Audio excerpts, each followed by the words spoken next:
ఓం శ్రీ గురుభ్యో నమ. ఒక శ్రీ విద్యా ఉపాసకుడు నన్ను గతంలో బ్రహ్మచర్యం అంటే ఏంటండి అని అడిగారు.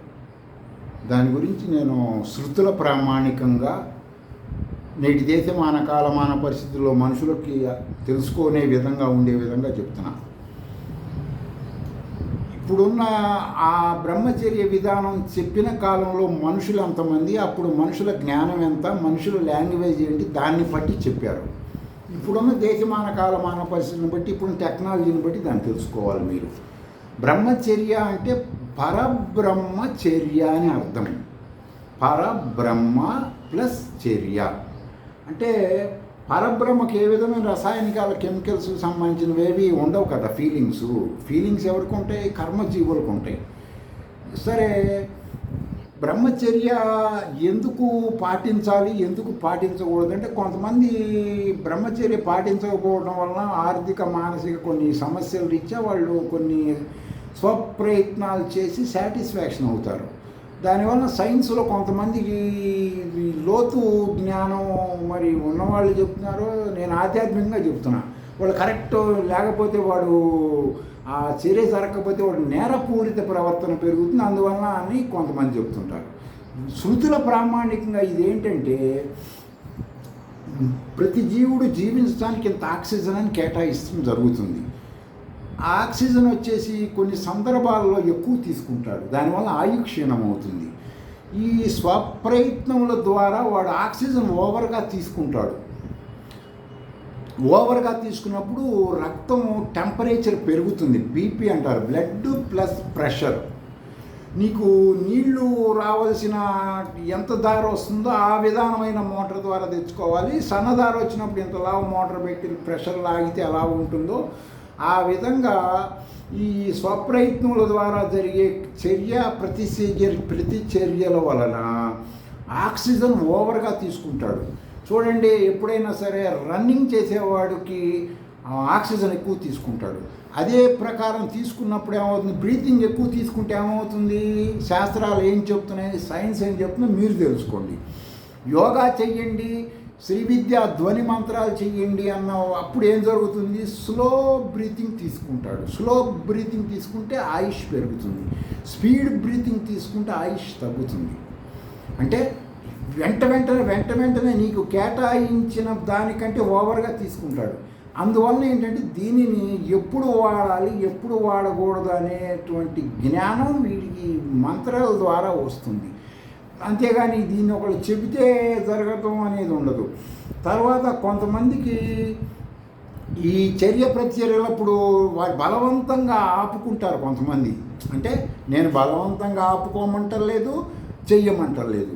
శ్రీ విద్యా ధ్వని మంత్రముల ద్వారా సహజ సిద్ధమైన విధంగా మానవుడి ప్రవర్తన ఉంటుంది, దైవ లక్షణాలు అని చెప్తున్నాను. నేను చేయమంటలా, చేయొద్దంటలా. చేస్తే ఏంటి, చేయకపోతే ఏంటి, మీ మీ విచక్షణను బట్టి ఆలోచించుకోండి. ఈ కొంతమంది ధ్వని జ్ఞానం లేని వాళ్ళు వాళ్ళ మాటలేని ఇది అనారోగ్య లక్షణం రకరకాల వినంగానే వాడు ఆటోమేటిక్గా ఫీల్ అవుతాడు. అప్పుడు వాడిలో ఏమవుతుందంటే, అడ్రినలిన్ కార్టిస్టాల్ అనబడే ఒక హార్మోన్ రిలీజ్ అవుతుంది బలవంతంగా ఆపినప్పుడు. అది రిలీజ్ అయినప్పుడు విపరీతమైన టెన్షన్ రావటం, శరీరంలో అనేక రకాల డిస్టర్బెన్స్ రావటం, కార్టిస్టాల్ హృదయ స్పందన బీపీ పెంచుతుంది, ఇవన్నీ జరుగుతుంటాయి. కాబట్టి ఇవన్నీ జరగకుండా చేయాలంటే మీరు శ్రీ విద్యా గురువుల ద్వారా మీరు తెలుసుకొని ఎట్లా చేస్తే బాగుంటుంది, ఏ ధ్వని ద్వారా మన హార్మోన్స్ కంట్రోల్ అయితే రసాయనికాల సంచయనం మనం కరెక్ట్గా ఎలా ఉంటాం అని తెలుసుకోవాలి. కొంతమంది బాగా ఎక్కువ ఆహారం తిన్న వాళ్ళకి ఆక్సిటోసిన్ ఉత్పత్తి అవుతుందని చెప్పాను కదా, కడల్ హార్మోన్ అని కూడా అంటారు దాన్ని. వాళ్ళు దానికి ఒక లవ్, ప్రేమ అని ఒక సింబల్ పెట్టుకుంటారు. వాళ్ళు ఏమనుకుంటారు, ఆ హార్మోను జ్ఞానము ధ్వనుల జ్ఞానం లేక దాన్ని లవ్ చేస్తున్నాం, ప్రేమించి, ఇవంతా ధనవంతుల ఇళ్లలో ఉండవు. మిడిల్ క్లాస్, లో క్లాస్ వాళ్ళే ఇలాంటివి చేస్తుంటారు, తెలియక పొరపాటు చేస్తుంటారు. ప్రేమ అనే సింబల్ ఫిజికల్గా ఎక్కడా కూడా ఈ విశ్వంలో ఉండదు. ఎందుకని ఉండదంటే, హార్మోన్స్ నువ్వు వచ్చిన హార్మోన్స్ గుర్తించలేక దానికి పెట్టుకున్న పేరు ప్రేమ. కడల్ హార్మోన్ అంటే ఏంటోనే చూసుకోండి. ఆక్సిటోసిన్ అనేది ఏంటి, ఇవి కలిగినప్పుడు మీకు అక్కడ ప్రతిచర్యలు జరుగుతుంటాయి. దీనిని మీరు గుర్తించినంత వరకు మీరు మా కుటుంబంలో ఇబ్బందులు వస్తూనే ఉంటాయి. మగవాళ్ళలో స్వరంలో సెరటోనిన్ మరి ఆక్సిటోసిన్ అనేకమైన కొన్ని ఎగస్ట్రావి ఉత్పత్తి అవుతాయి. అప్పుడు వాడు అందుకే షార్ట్ టెంపర్గా ఉంటాడు. యవ్వనంలో ఉన్న మగవాడు షార్ట్ టెంపర్గా ఉంటాడు. ఆ సెరటోనిన్ అనేది వీర్యంలో ఉన్నది కంట్రోలింగ్గా చేసుకోగలిగితే ధ్వని ద్వారా వాడు కూడా ఉత్తమంగా ఉంటాడు.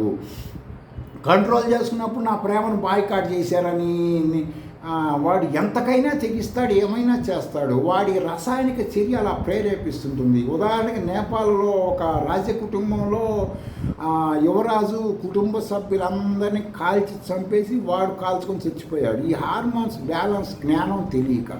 ఈ జ్ఞానం ఎలా తెలుస్తుందండి అంటే మీరు శ్రీ విద్యా మంత్రముల ధ్వని ద్వారా వీటిని సమస్థితిలోకి తెచ్చుకోవచ్చు.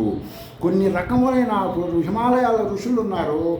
వాళ్ళు ఏం ఆహారం తింటున్నారని వేల సంవత్సరాలు బతుకుతున్నారు. వాళ్ళకి ధ్వని ద్వారా వాళ్ళకి కావాల్సిన హార్మోను బ్యాలెన్సింగు తక్కువ ఎక్కువ పెంచుకోవడం తెలుస్తాయి. ఈ విధంగా మీరు ఆలోచించి టెక్నాలజీ వాడి మిమ్మల్ని మీరు డెవలప్ చేసుకొని శ్రీ విద్యా గురువులను ఎత్తికి పట్టుకొని వాళ్ళ ద్వారా ఈ జ్ఞానాన్ని తెలుసుకొని చెయ్యండి. స్వస్తి.